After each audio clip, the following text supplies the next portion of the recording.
अस्सलाम वालेकुम, welcome to kitchen with हरा। कैसे हैं आप सब? उम्मीद करती हूँ सब खैरियत से होंगे और अच्छे से रोजे रख रहे होंगे। तो आज हम रमज़ान स्पेशल में ड्रिंक तैयार कर रहे हैं वाटरमेलन का, यानी कि तरबूज का जो है हम जूस बनाएंगे। तो जल्दी से शुरू कर लेते हैं। तरबूज लेंगे हस्बे ज़रूरत, जितना आप जूस बनाना चाहते हैं। मैं एक जग ले रही हूँ, काट के मैंने इनके पीसेस बना लिए छोटे छोटे, ताकि अच्छे से जो है ब्लेंड हो जाए। शुगर डालेंगे 2 खाने के चम्मच, आप अपने टेस्ट के हिसाब से कम ज़्यादा कर सकते हैं। नमक डालेंगे 2 चुटकी के करीब। बंद करेंगे और इसे ब्लेंड करेंगे।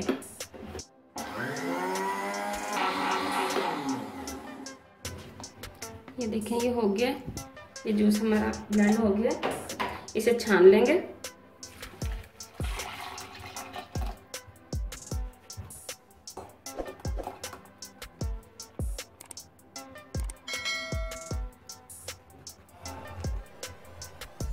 इसके सारे बीज वगैरह इसके अंदर आ गए।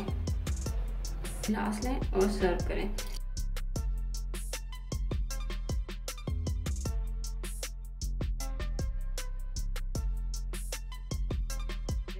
बहुत ज़बरदस्त बना। अगर आपको आज की वीडियो पसंद आई तो इसे लाइक करें, शेयर करें। अगर आपने हमारे चैनल को अभी तक सब्सक्राइब नहीं किया तो इसे सब्सक्राइब करें और बेल आइकन को लाजमी प्रेस करें, ताकि आपको हमारी न्यू आने वाली वीडियो सबसे पहले फ्री में देखने को मिल सके।